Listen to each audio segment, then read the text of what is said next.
A late-night traffic stop escalates without warning. The officer's aggression sets the tone, while bystanders film in silence. The black driver remains calm, but the tension climbs sharply. A single misunderstanding triggers a moment that changes everything, and something unexpected stirs in the back seat. "Keep your hands where I can see them, or I swear to God, I'll shoot." Red and blue lights pulsed like heartbeats in the stillness of midnight. The deserted road on the outskirts of a quiet Georgia town had become a stage, and the lead actor, a white officer with trembling hands and a finger too ready on the trigger, was shouting into the darkness. The man behind the wheel didn't flinch. He was 35, black, wearing a simple gray t-shirt, seatbelt still fastened. His palms were already up, fingers spread like wings, silhouetted in the car's overhead light. Calm eyes met the barrel of the gun, but behind them, no fear. Just quiet exhaustion. On the sidewalk nearby, a teenager had his phone out, filming. The red recording light bouncing with each shaky breath. Two more neighbors stepped out onto porches. Nobody spoke. They'd seen this scene before, but not like this. "Sir," the man said gently, voice deep and even, "I'm not reaching for anything." "You're resisting," the officer snapped. "Step out, now. Why did you pull me over?" The question struck the air like thunder. It wasn't loud, but it had weight. The officer's face twitched. He didn't have an answer. He never did when it came to drivers like him. The car was clean, tags valid, lights working. He just didn't like the look of it. Or the man. Inside, from the dashcam's angle, the cop looked like a soldier in combat, feet wide apart, gun raised, spitting orders like bullets. But what he didn't see, what no one saw yet, was the small silhouette behind the driver's seat. Quiet, still, barely breathing. The black man unbuckled his seatbelt. Slowly, the officer flinched. "Stop moving. I'm opening the door." "Like you said," the man replied, not looking away. Nothing more.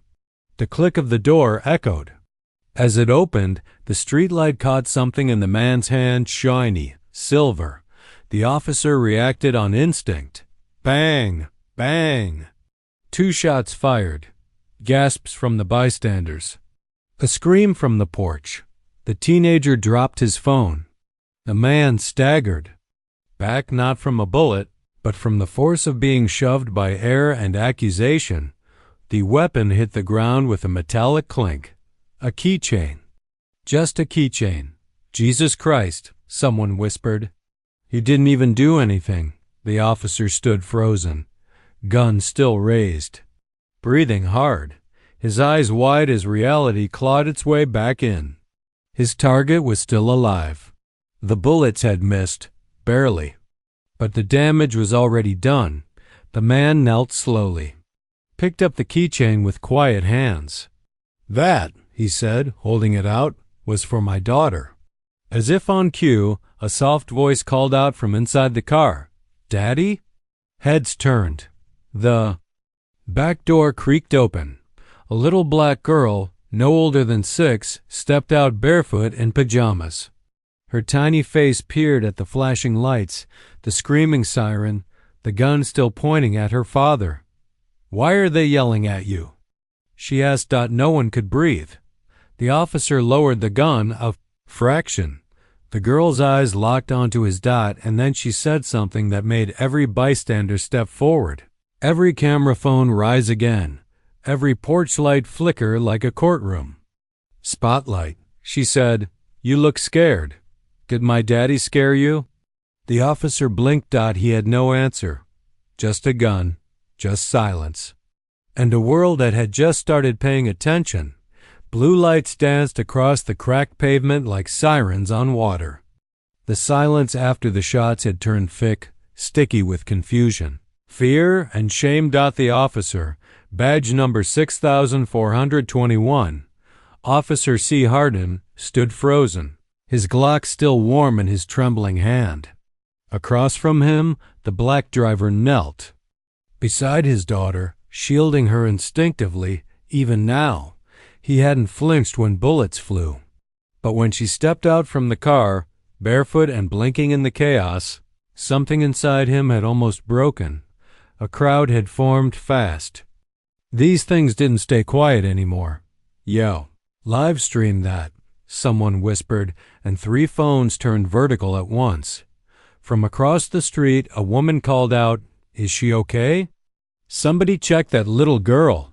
No one moved, not the officer, not his radio, not the others arriving late, stepping out of their cruisers with a caution that smelled like rehearsed fear. Another white officer, a Latina officer, one black, all trying to read the room before making a sound. "Hardin," one of them called. "You good? I gave clear commands."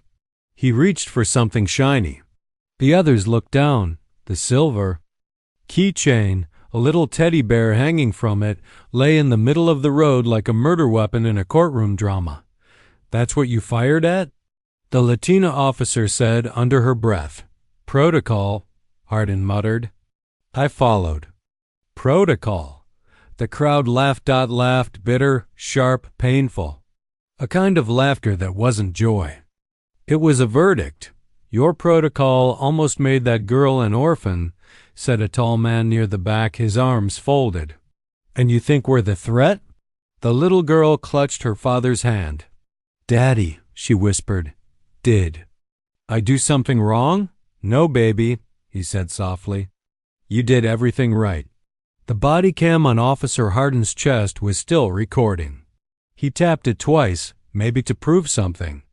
Maybe just to feel like he still had control. "Sir," said the black officer, now stepping forward, "do you need medical?" "No," the man said, "but your friend needs training or therapy. Or maybe just a mirror." The crowd nodded. The Latina officer looked at the little girl. Her uniformed face softened. "Sweetheart, are you okay? Do you want to sit down?" The girl blinked.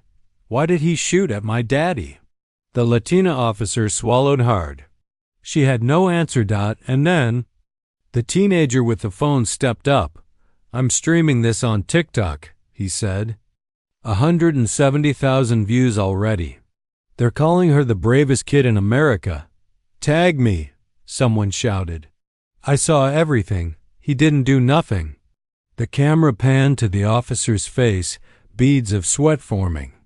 Now, the way he gripped his weapon tighter, even though the danger had passed. The way he refused to meet the girl's eyes. "You okay with being a meme tomorrow?" Another voice called. "Because this one's gonna fly, officer." Hardin looked at his fellow cops. He was expecting backup, loyalty, brotherhood. But no one rushed to defend him. That silence was new. The black driver stood up now, slowly, gracefully, still shielding his daughter. "Your bullets missed," he said to the officer. "But your intention didn't." The crowd murmured. "I want your badge number," he added. "I already gave you commands," Hardin barked. "And you refused." "He asked you a question," the black officer interrupted. "Now answer him." Hardin stared. "Badge. Number." Silence. Again. The driver didn't blink. Finally, Hardin's lips moved. 6421. The driver nodded. "Got it." The little girl looked up. "Does that mean we go home now?" He crouched beside her, brushed the curls from her forehead.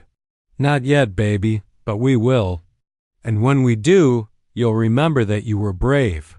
The girl nodded slowly, and from across the street, someone yelled, "Justice is watching now." The phones kept rolling. The stream kept climbing. The truth, once again, had slipped out.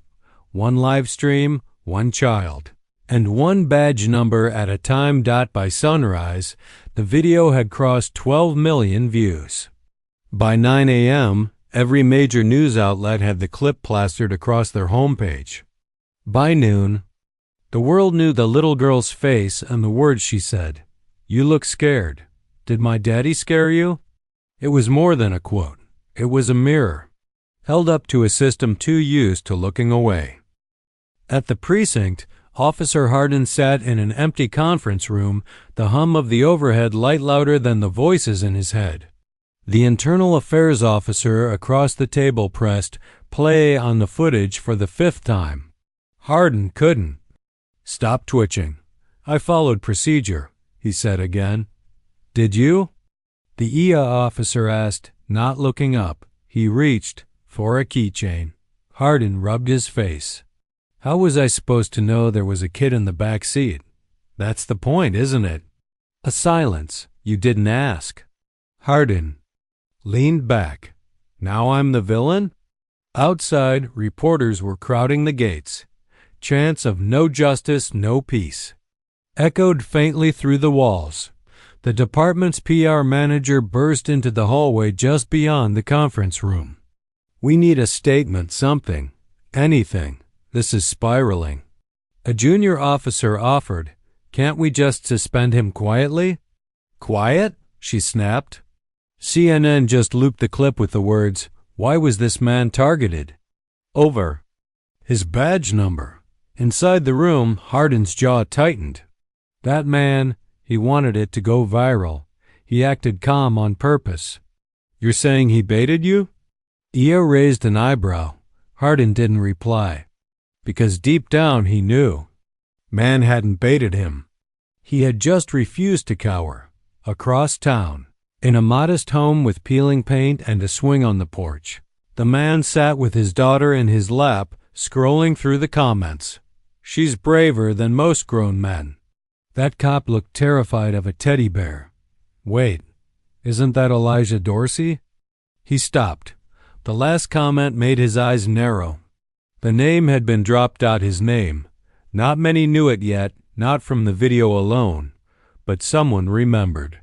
Someone connected the dots. Elijah Dorsey, former civil rights attorney, former federal prosecutor, quietly disappeared from headlines 5 years ago after leaving the system he once fought to change from the inside, and now he was back, but not in court, on the street, in front of his daughter, under a gun. His phone rang, caller ID, Jordan Channel 8 News. He let it ring once, twice, then answered. "Elijah," the voice crackled. "Is it really you? I'm not interested in interviews, but the people are. Twitter's digging through your old cases. You're trending. Good for them. You took down a judge once for racial bias. Now this?" Elijah didn't speak. His daughter tugged his sleeve. "Can we go to the park?" He kissed her forehead. "Soon, baby." "Back on the line? Are you planning to sue?" "Let me be clear," Elijah said slowly. "This isn't about a lawsuit. This isn't about money. Then what is it about?" He looked out the window. Protesters were gathering already. Neighbors holding signs. Reporters snapping photos. "It's about reckoning," he said. "And accountability.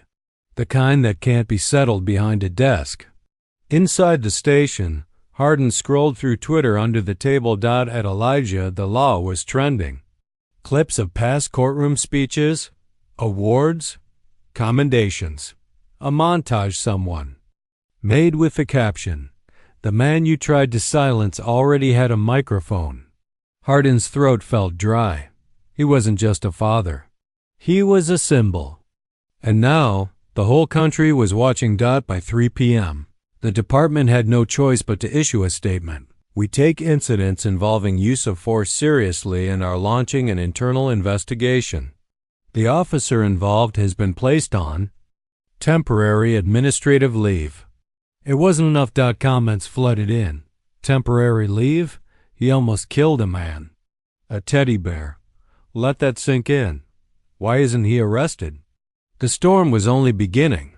And Elijah, Dorsey hadn't even spoken publicly yet. Not fully, not officially, but when he would, everyone knew. The system would have to listen. Wait, that's Elijah Dorsey? District Attorney Sandra West froze as the news anchor replayed the viral clip for the 5th time. Her assistant nodded grimly. holding up a tablet with search results already pulled. Elijah Dorsey, former federal prosecutor. The man who once stood in her courtroom and made her question her entire career. I thought he left the state, she whispered. He did, the assistant replied. Or disappeared. And now he's back, Sandra muttered, eyes narrowing. Wearing a seatbelt, getting shot at, she lowered the volume. On screen, Elijah's daughter stared up at Officer Hardin with that haunting question. Did my daddy scare you? Sandra stood up from her desk and closed the blinds. This just became a problem, she said. Should we talk to internal affairs? No, she snapped. Not yet. Let's see where this goes. Quietly. Meanwhile, Elijah sat alone in his small kitchen, the blinds drawn, the TV muted. His daughter was napping on the couch, her teddy bear clutched in her arms. The same. One from the keychain. He stared at the blank notepad in front of him. Legal pad. Yellow. Familiar. Tool from a past life. His phone buzzed. Caller ID, Reggie law partner, retired. Elijah. The voice came through like thunder. The hell did you just step into? I didn't step into anything, Elijah replied. I was driving. Home. You're everywhere. Do you have any idea the weight your name carries in this moment? I'm not trying to carry anything. You might not have a choice. A pause. Look, man, Reggie said gently. I know why you left, after what they did to you. After the agency turned their back. I know you said you'd never come. Back to law. But this. Elijah stared at his daughter. This ain't just law anymore, he said quietly. Back at the precinct, Officer Hardin's locker had been opened by Internal Affairs. Quietly. No ceremony. No words. Inside among the standard gear, they found something odd. A private notebook. Old notes. Sketches of suspects. And a list. Titled, High-Risk Profiles, every name on it, black, brown, immigrant. Beside each, scribbled words like aggressive, watch hands, likely to lie. Hardin's handwriting. The IA officer sighed. This guy's been profiling for years. The Latina officer who had been at the scene leaned over the list and whispered, Look at this one. She pointed at the last name. Dorsey. Cocky. Dangerous. Knows the law. Silence.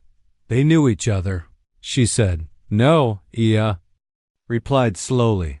He knew Elijah. Elijah probably didn't even remember. And that made it worse. In a quiet cafe on the edge of town, a former court clerk scrolled through the live stream one more time. Can't believe it, she said to her friend. He's back, and still standing. After everything they did to him? After they tried to bury him, blacklist him, silence him. Now he's louder than ever, her friend replied. The barista turned up the TV on the screen. A commentator was mid-rant. We're not just talking about a scared officer and a confused driver anymore. We're talking about a legal heavyweight. A man who used to prosecute corruption. And now he's the victim of it? The city was whispering now. Elijah wasn't just a driver. He was a memory. A weapon. A warning. That evening, Sandra West finally made the call. Get me Officer Hardin, she said. Seconds later, the line connected. He's requesting legal counsel, her aide reported. Of course he is, Sandra sighed. Tell him this. If he wants to avoid jail, he'd better pray Elijah Dorsey doesn't come back into the courtroom. What if he does? Then God help us all. Back at home, Elijah sat down on the couch beside his sleeping daughter. He stared at her small fingers wrapped around the bear's paw. He opened his old laptop, created a new folder, named it Statement. Then, in a slow breath, he began typing, My name is Elijah Dorsey. I used to fight for justice in a courtroom. Yesterday, I was almost murdered for driving my daughter home.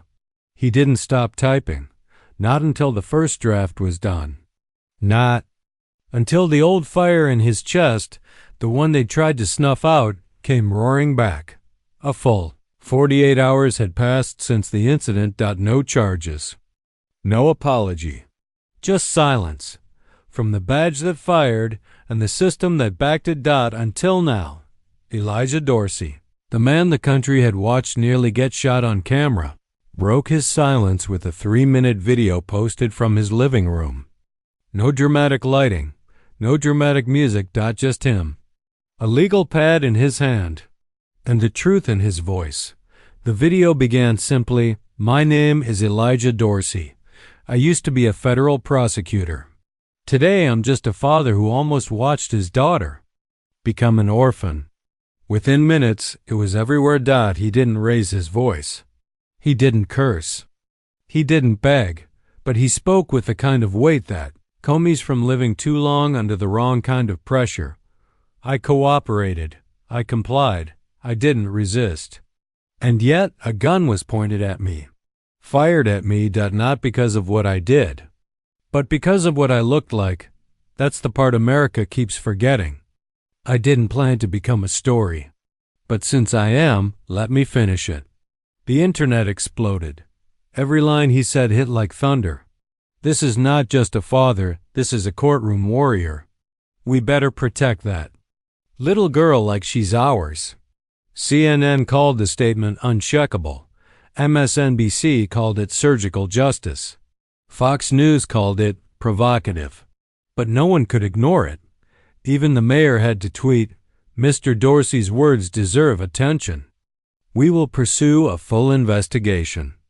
Meanwhile, at a downtown protest, signs filled the streets.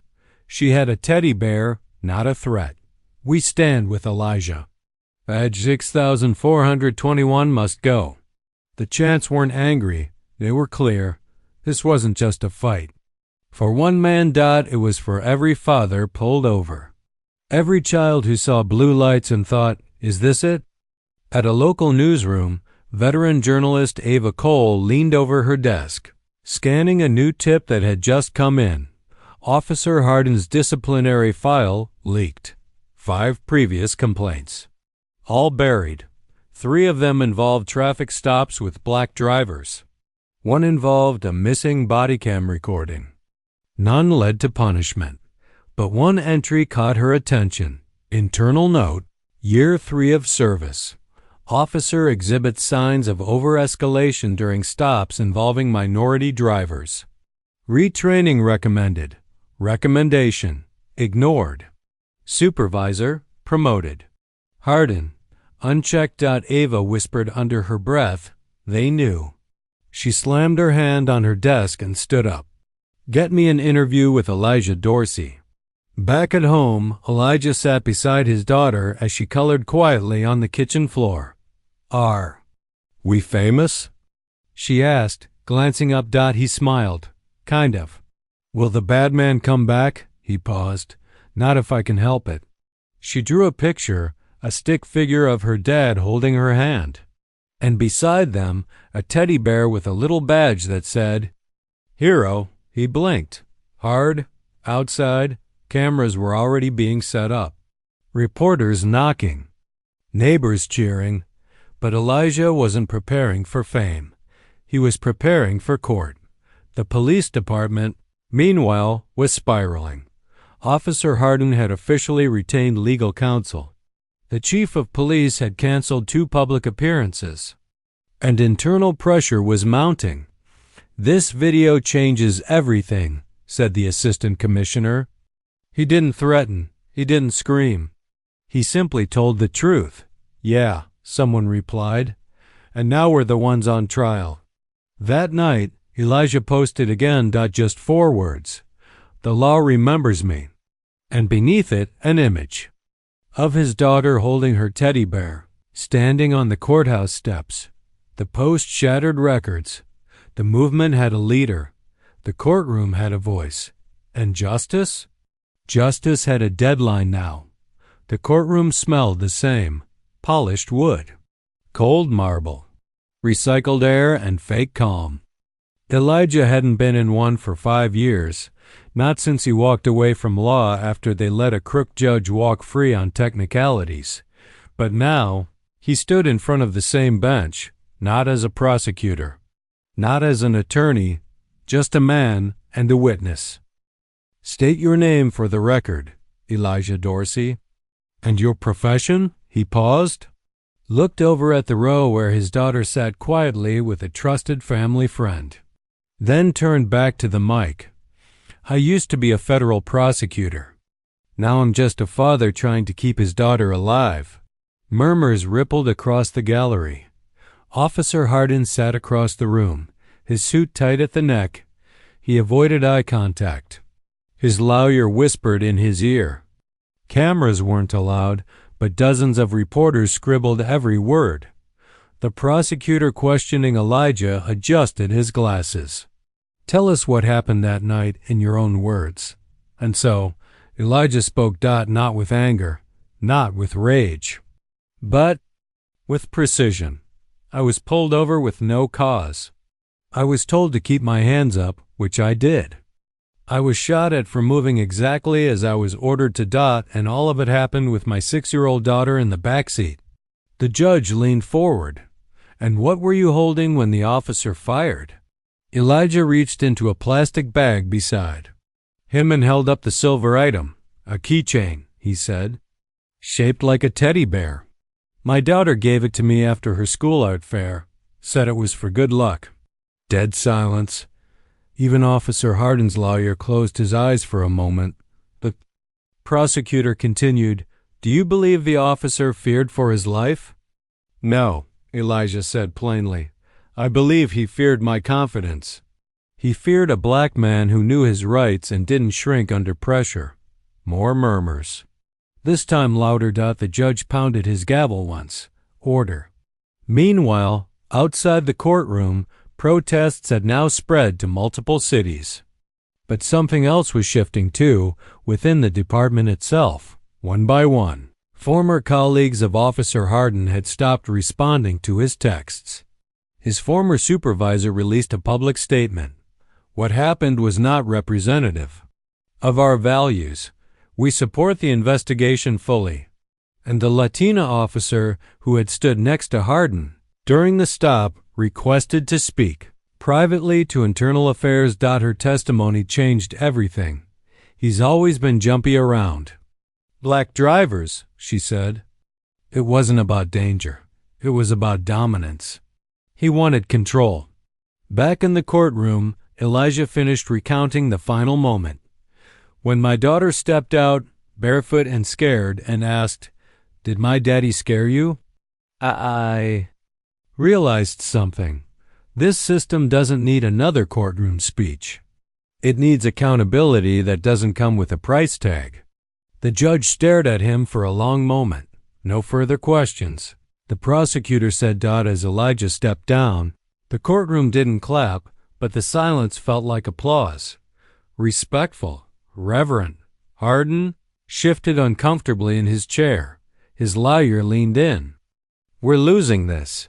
Hardin whispered back, "He's not even a lawyer anymore." "That's what makes him dangerous," the lawyer replied.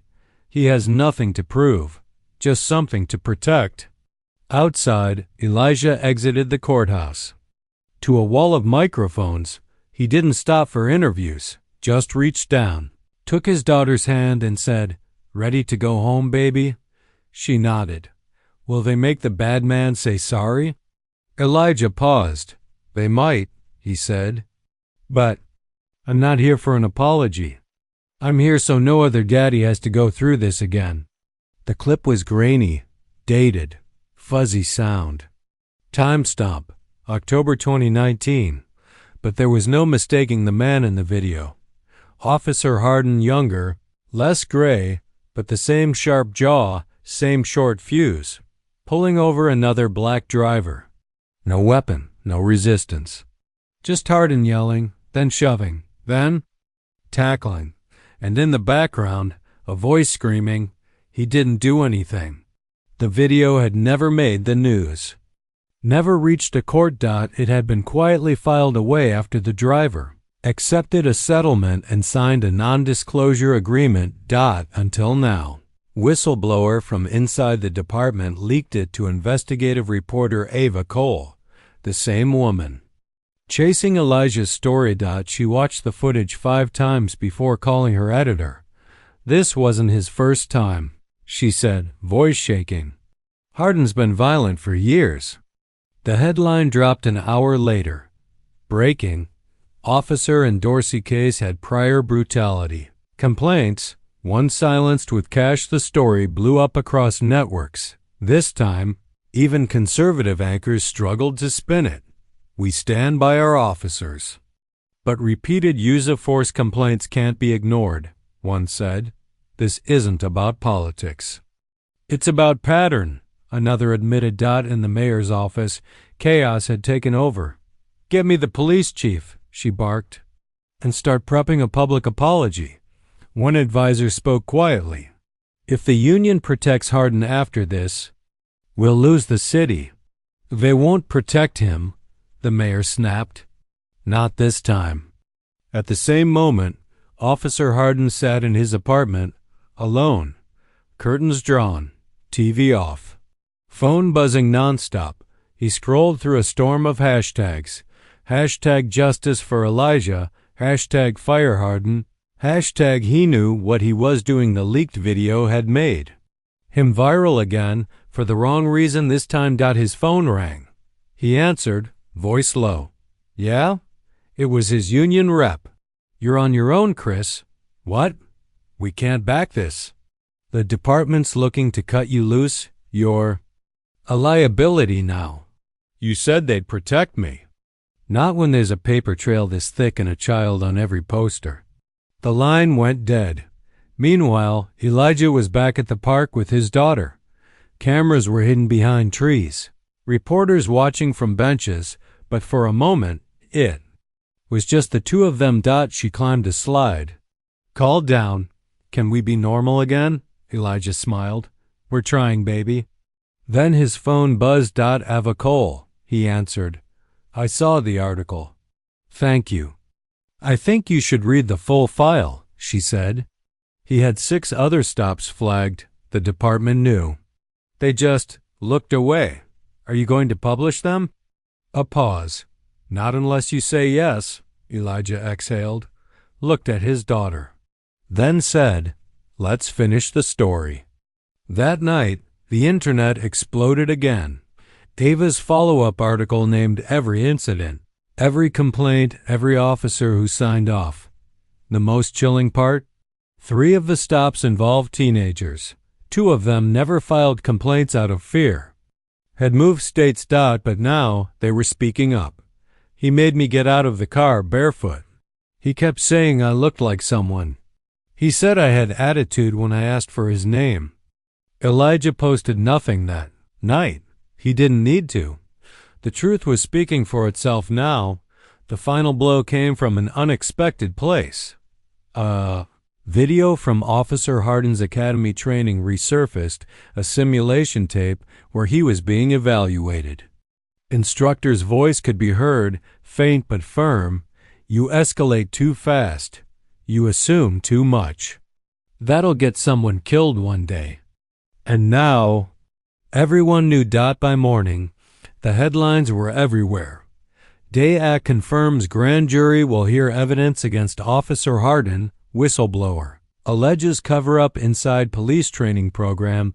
Little girl's words spark national reckoning. And finally, Elijah Dorsey set to speak at Capitol rally tomorrow. He stood at his window before bed. His daughter curled up with her bear behind him. He whispered to the night, "You tried to erase me, but I became the ink."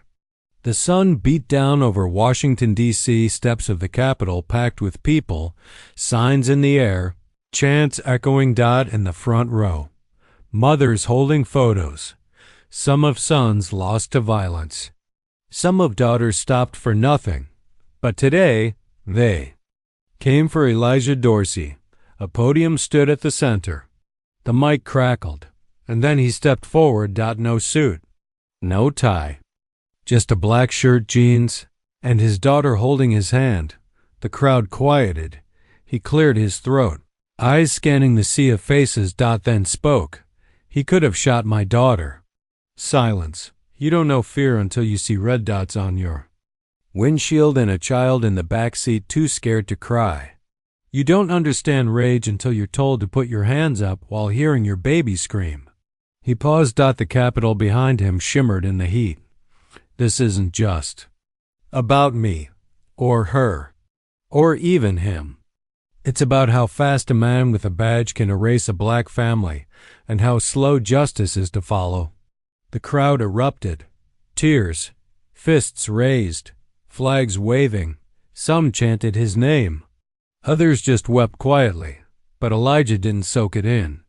Stepped back, let his daughter climb the stairs of the podium. She looked at the crowd, whispered into the mic, "Please don't hurt my dad." That was it. No speechwriter could have written better. Later that evening, news stations across the country aired the full speech. Clips went viral. The little girl's voice, it became a ringtone, a protest chant, a billboard. Hashtag Please DONT Shoot trended worldwide. Meanwhile, across town, Officer Hardin entered the courtroom in handcuffs. His face was sunken, beard uneven. In the gallery sat Ava Cole, 3 of his previous victims, a pair of attorneys, and one empty chair meant for media overflow. It stayed vacant all day. The judge entered. A clerk read the charges aloud. Excessive force, racially motivated misconduct, reckless endangerment, attempted manslaughter. Hardin's lawyer tried to object. The judge raised a hand. Not today. Then came the twist. Elijah Dorsey requested to speak at the indictment hearing. The room froze. The judge raised an eyebrow. Are you sure, Mr. Dorsey? Yes, Your Honor.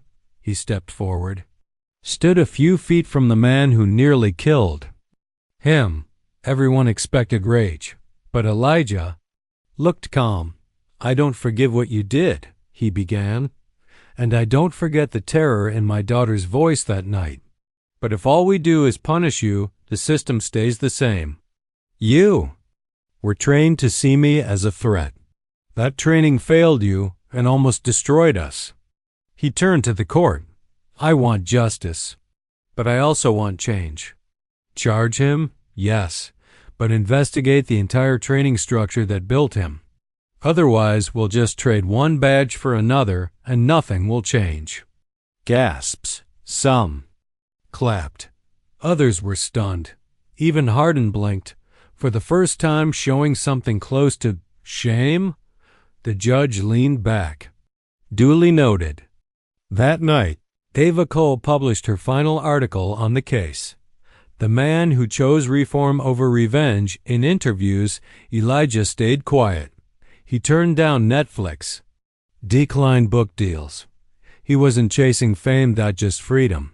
One night, his daughter asked him, "Are we safe now?" He tucked her in, smiled softly. Not yet, but safer than before. The chapter ended not with a bang, but with a bedtime story and a father still standing. Inside the courtroom, the air had changed. No longer a trial, it felt like a reckoning. Hardin sat at the defense table, jaw clenched, lips dry. Beside him, his new lawyer, the third one, shuffled papers nervously.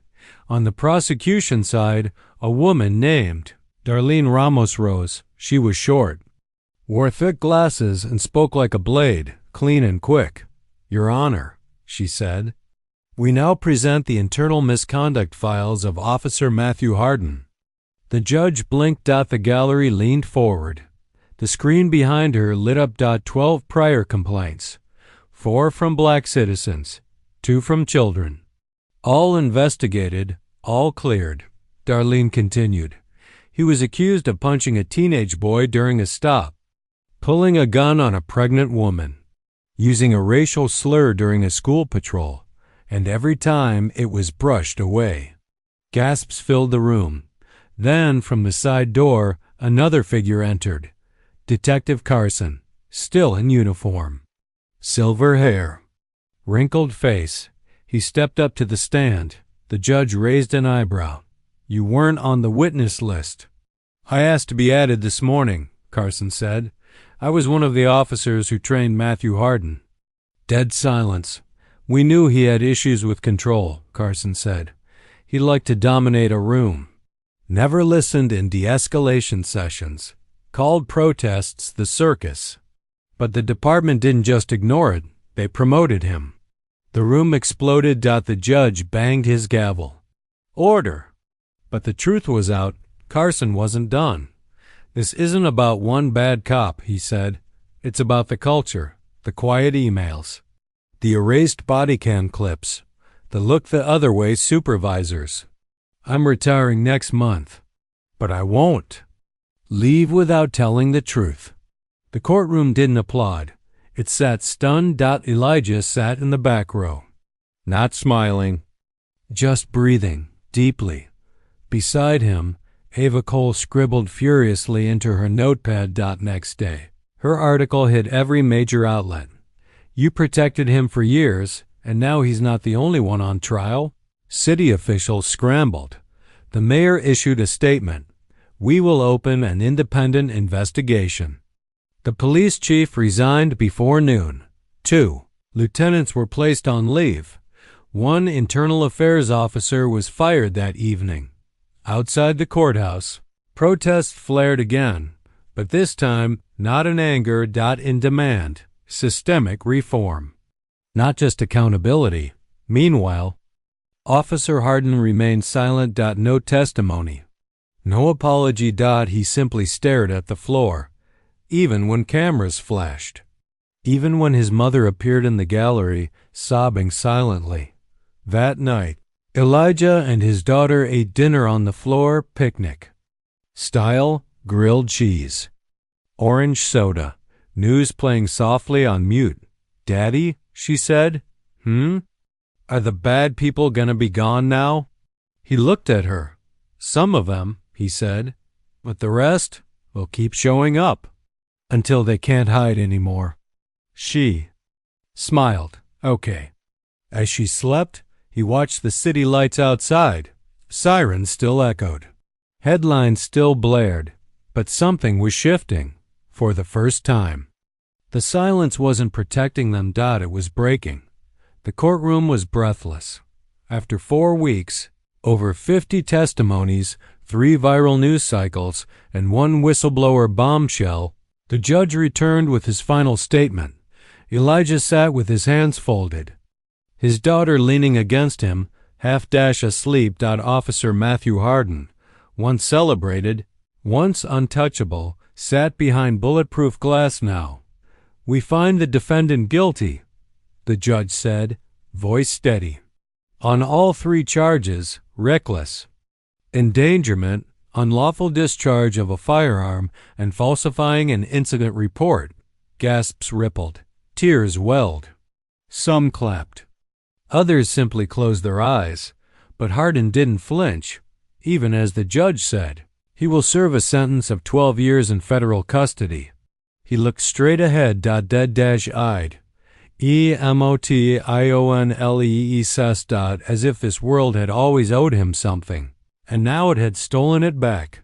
Outside the courthouse, people gathered by the thousands. News helicopters circled above.